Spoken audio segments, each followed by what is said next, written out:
हवे हम ये 19वें हेमचंद्राचार्य समारोह के समापन की ओर बढ़ रहे हैं।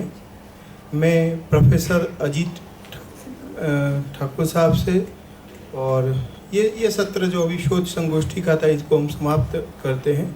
और मैं निवेदन करूंगा, क्योंकि हम बीच में ब्रेक नहीं रखते हैं, क्योंकि समय काफ़ी बीत चुका है और हमें समापन की ओर भी बढ़ना है।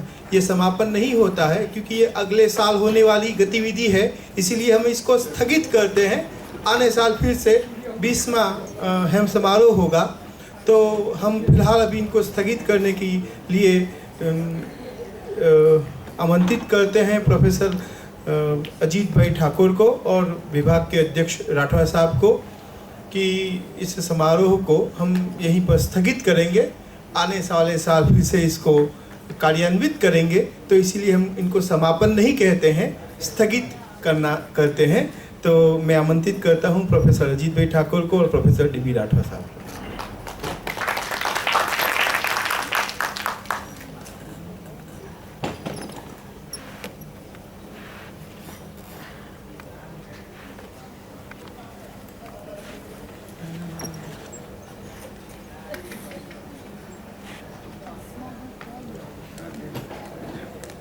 मैं निवेदन करूंगा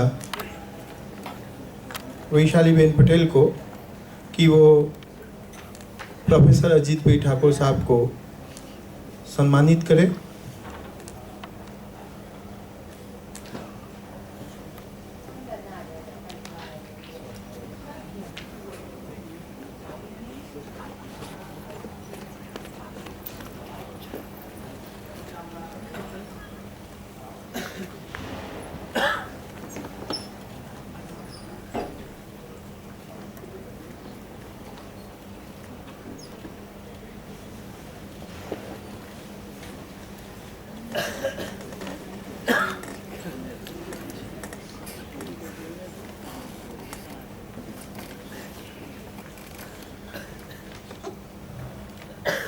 हाँ,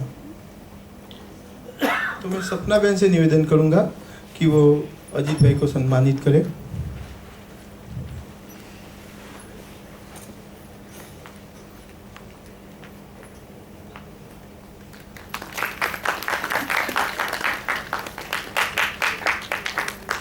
और समय को देखते हुए मैं ज़्यादा कुछ बात न करते हुए मैं विभाग के अध्यक्ष डॉक्टर डी.बी. राठवा साहब से कहूँगा कि इस प्रसंग के उचित अपनी बात को रखेंगे और इनके बाद अध्यक्ष जो है वो अजीत भाई अपनी बात कहेंगे और हम इस समारोह को स्थगित करेंगे।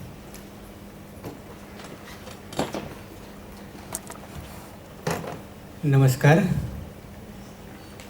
समापनના અધ્યક્ષ આદરણીય ઠાકોર સાહેબ, સર્વે વડીલો, અધ્યાપક મિત્રો, ભાઈઓ અને બહેનો, વધારે સમય ન લેતા આ જે સમારોહ છે 18 વર્ષ પૂરા કર્યા એટલે પરિપક્વ થવા આવ્યો છે અને હવે લાગે છે કે જે આ સમારોહની શરૂઆત થઈ હતી એ સમારોહ વેદ્યા સાહેબે જે કરી અને એમની જે સ્વપ્ન હતું કે જે ઉજ્જૈનમાં કાલિદાસ સમારોહ થઈ રહ્યો છે એ 7 દિવસનો થાય છે, એટલે આપણે શરૂઆતમાં 1 દિવસ હતો, એમ કરતાં કરતાં અને રાજ્ય કક્ષાનો હતો અને પછી 3 દિવસનો અત્યાર સુધી થઈ રહ્યો અને નેશનલ લેવલનો કર્યો છે। પણ હવે લાગે છે કે અનુભૂતિ થઈ ગઈ છે કે ખરેખર કાલિદાસની ભૂમિકામાં આવી ગયા છીએ અને અહીંયા જે સત્રો થાય છે એમાં પણ કાલિદાસ સાથે જોડાયેલો છે, હેમચંદ્રાચાર્યની સાથે આ હેમચંદ્રાચાર્યની રંગભૂમિમાં એ આપણે ખરેખર અનુભૂતિ કરી રહ્યા છીએ। એટલે હવે વિચારીશું નેક્સ્ટ સમયમાં કે 7 દિવસનો થાય એટલા માટે કે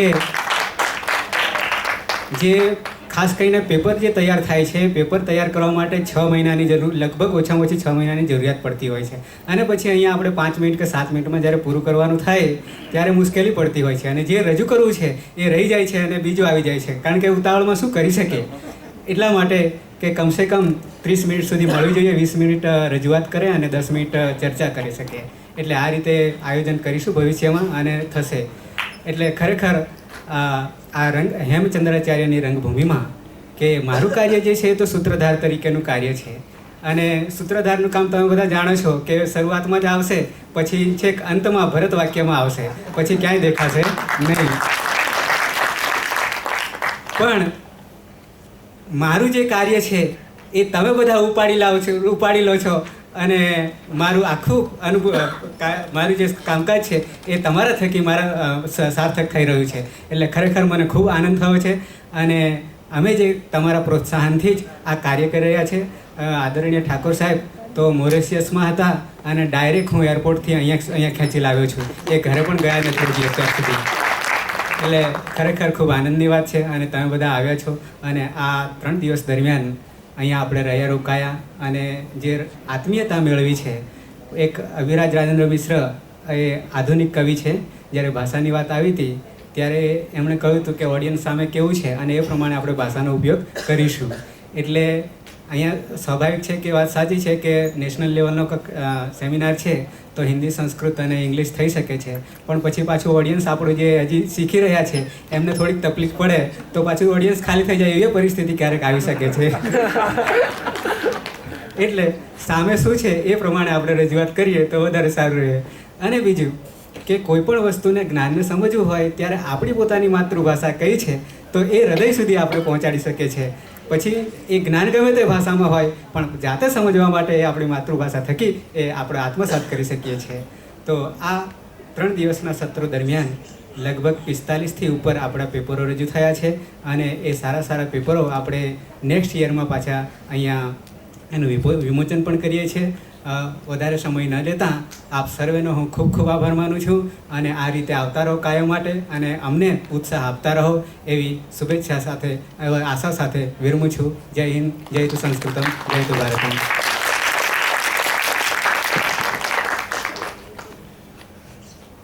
आभार राठवा साहब.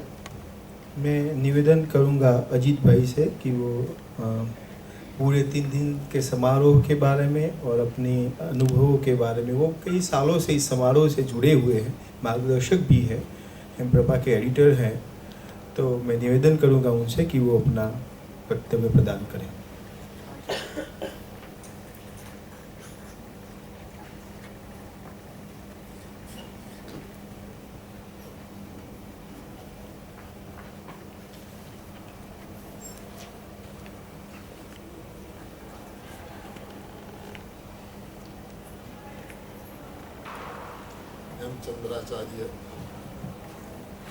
हेमचंद्राचार्य समारोह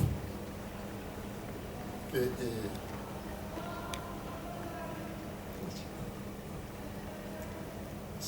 समारंभ में जो विद्वज्जन उपस्थित हुए हैं,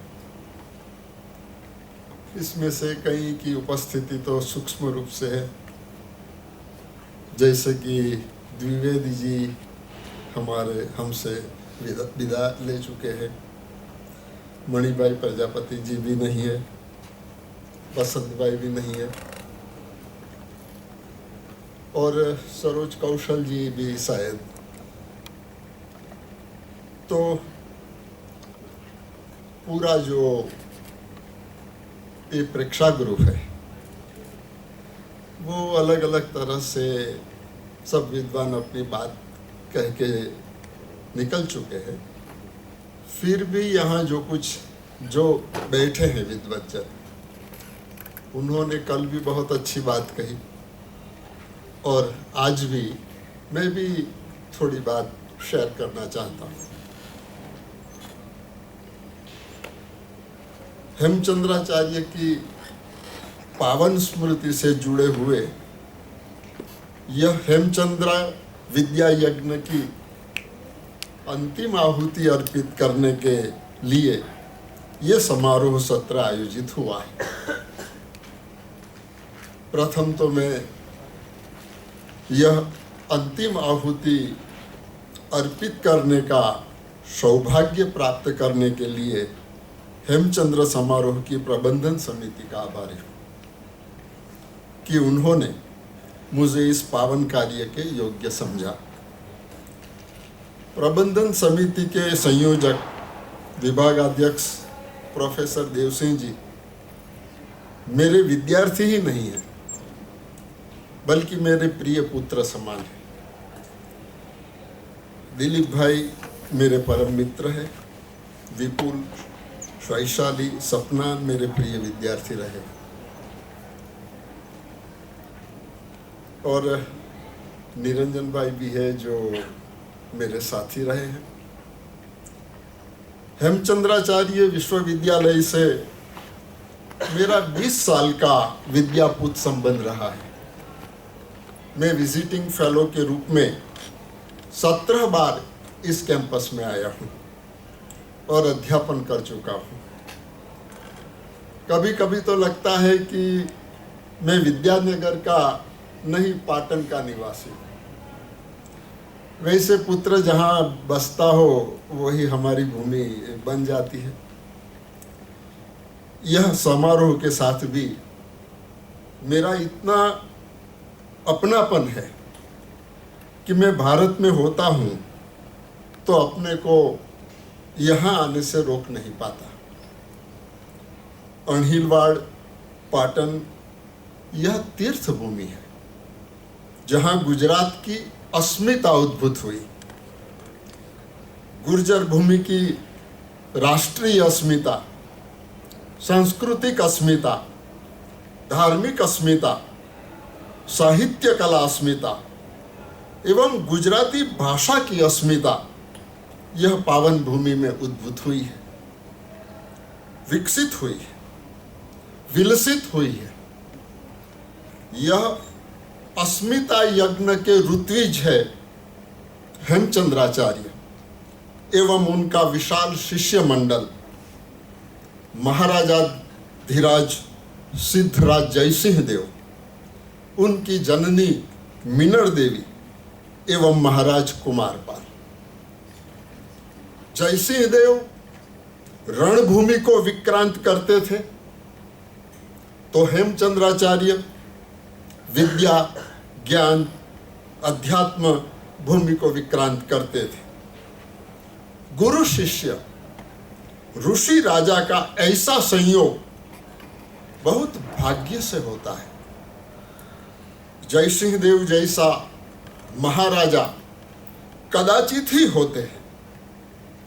राजसत्ता को ऋषि सत्ता, विद्या शक्ति को अर्चित करने के लिए प्रायोजित करते थे, जो एक विद्या ग्रंथ को, सिद्ध हेम व्याकरण को गजारूढ़ शोभा यात्रा आयोजित करते हैं और ज्ञान गरिमा, ज्ञान सत्ता को राज सत्ता से दशांगुल ऊर्ध्व प्रतिष्ठित करते थे। राजा ऋषि की सेवा अर्चना करने में स्वयं को गरिमाशाली महसूस करते थे। पाटन भूमि का यह प्रभाव, यह संस्कार है जो हमें वैदिक संस्कृति की ऋषि संस्कृति का, वैदिक संस्कृति का, ऋषि संस्कृति का दर्शन कराता है।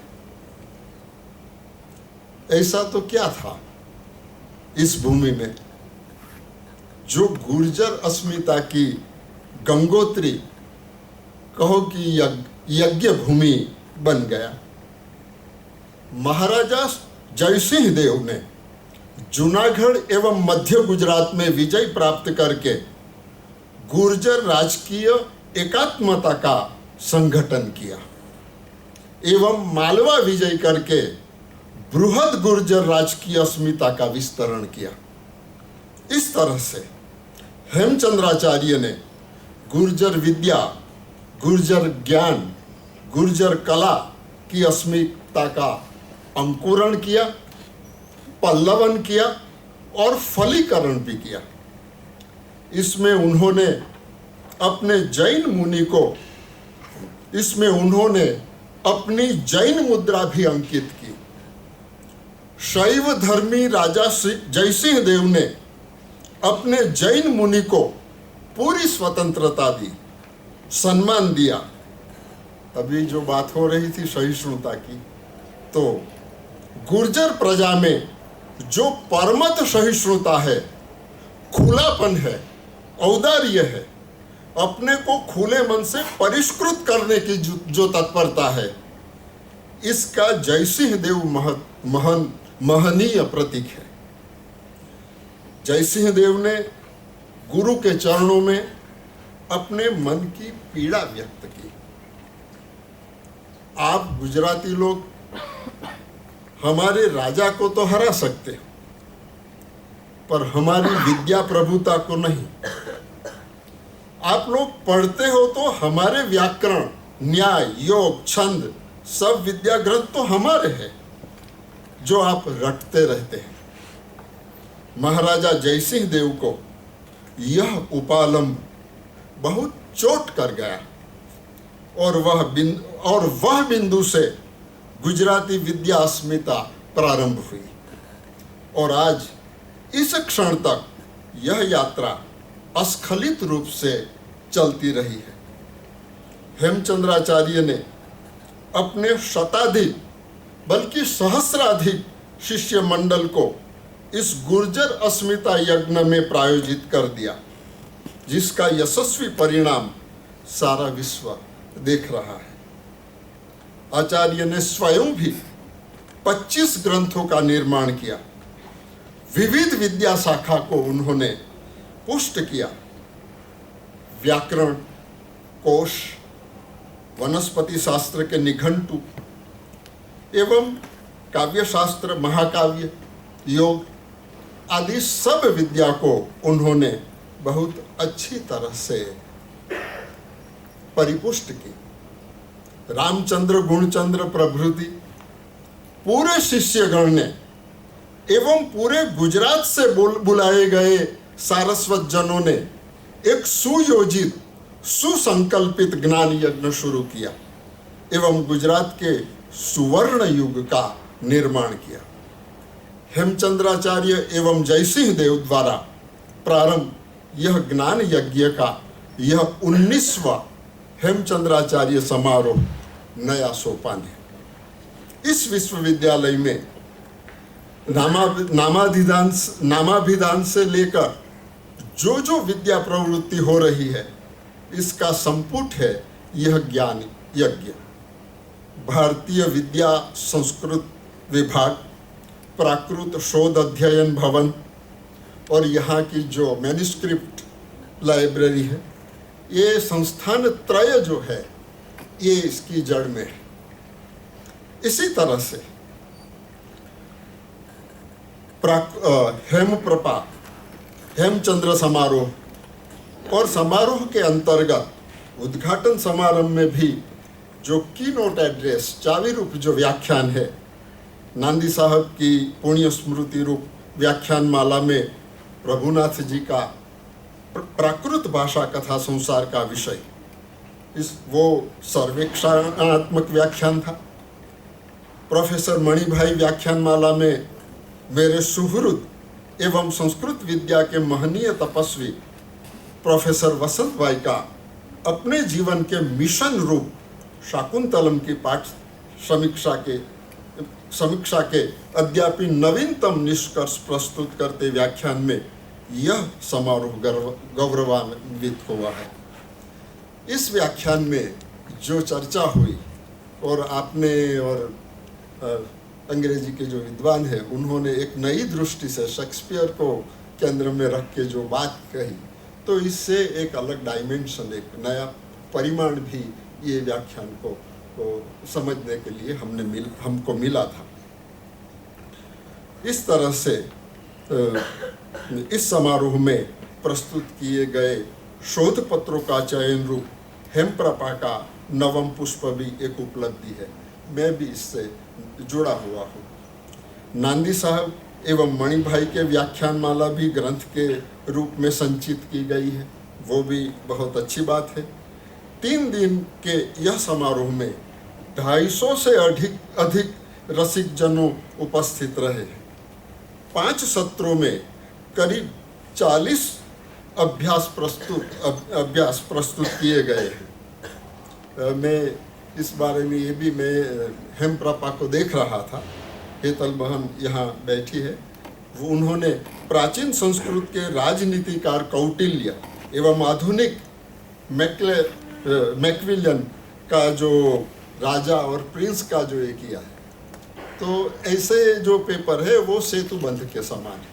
संस्कृत विद्या को आधुनिक विद्या से जोड़ते, अगर हम जोड़ेंगे तभी एक नया परिमाण हमें मिलेगा और संस्कृत को देखने की भी एक नई दृष्टि हमें मिल सकती है। इस समारोह में गुजरात साहित्य अकादमी के अध्यक्ष विष्णुभाई, महात्मा गांधी विद्यापीठ काशी से प्रभुनाथ जी, जोधपुर से संस्कृत विभागाध्यक्ष सरोज जी, सरदार पटेल यूनिवर्सिटी से मेरे परम मित्र और साथी निरंजन भाई, सोमैया कॉलेज से नम्रता जी, ये सब लोग यहाँ आए और ऐसा लगा कि अलग अलग यूनिवर्सिटी से, मयूरी भाटिया गुजरात यूनिवर्सिटी से आए, महेंद्र भाई सोमनाथ यूनिवर्सिटी से आए, कच्छ यूनिवर्सिटी के विभागाध्यक्ष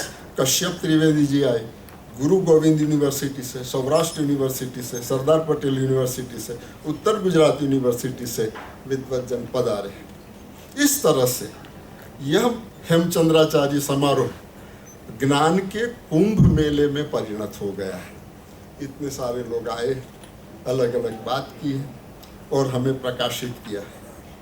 मेरे लिए ज्ञान की परिणति प्रेम में होती है। ज्ञान जब प्रेम में फलित होता है तभी वो कृतार्थ होता है। ऐसा ही कर्तव्य के विषय में भी है। प्रेम अस्तित्व की, हमारे चैतन्य चक्र की नाभि है। ज्ञान, कर्तव्य आदि वो उस चक्र के आरे हैं। उनकी परिणति स्नेह और प्रेम में होती है। इसलिए ज्ञान में पारगामिता तभी संभव होती है जब ज्ञान की फलश्रुति स्नेह या प्रेम में होती है। 2.5 अक्षर प्रेम के जो पंक्ति हुई है वो बहुत मार्मिक है और सच्ची है।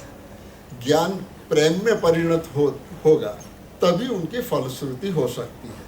हमारे सब के बीच में भी ये ज्ञान है, वो परस्पर के प्रेम में, स्नेह में वो फलित हो जाए, ऐसी मैं प्रार्थना करता हूँ। प्रेम से सब खींचे आ जाते हैं, मैं भी इसीलिए आ जाता। आप सब प्रेम से ही हेमचंद्राचार्य के, राठवा साहब के, दिलीप भाई के एवं संस्कृत विद्या के प्रति प्रेम से बंधे होने के कारण ही इतने कष्ट उठाकर इस ज्ञान में सम्मिलित होने के लिए आए हैं।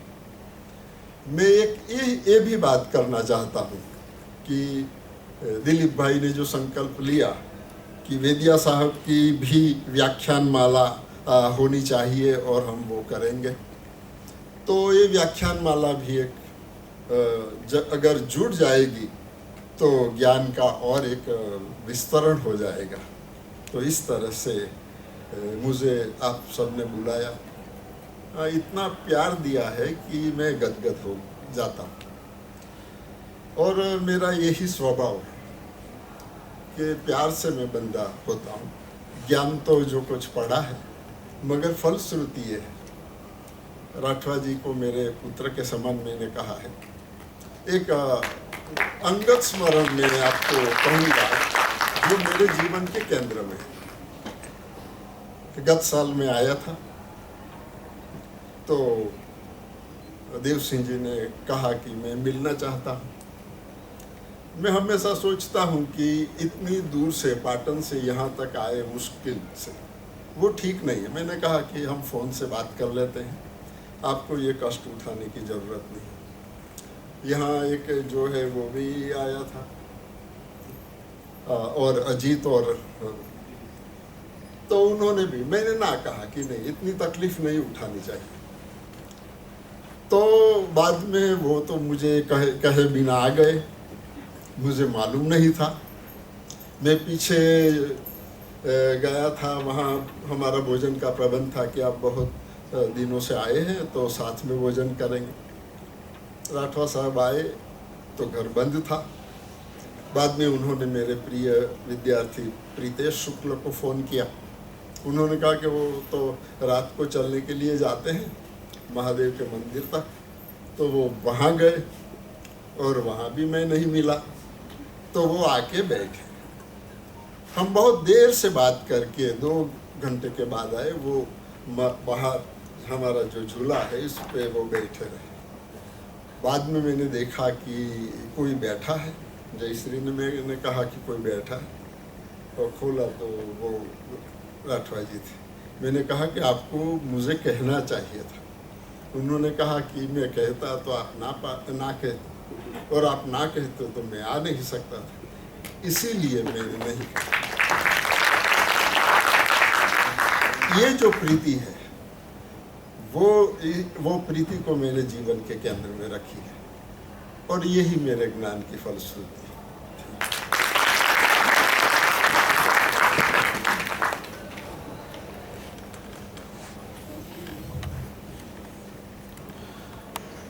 आभार अजीत भाई का। विश्व शांति का एक ही तो मार्ग है, प्रेम, और सारी समस्याओं का समाधान भी ज्ञान से बंधा हुआ प्रेम है। बड़ी अपनी मार्मिक भाषा में अजीत भाई ने पूरे समारोह का ब्यौरा भी दिया। मेरा दायित्व आभार विधि का है। मैं सबसे पहले इन व्यक्ति का आभार अदा करना चाहता हूँ जो कभी पाटन में आए, पूरी यूनिवर्सिटी में घूमे, अपने हिसाब से सारे विभागों का ब्यौरा किया, और हमारे विभाग में आके 5 लाख का चेक थमा दिया। वो थे जितेंद्र गांधी। आपको ये लगा होगा कि ये कोई बड़े इंडस्ट्रियलिस्ट होंगे, वो नहीं थे। वो मंदिर में पुजारी थे।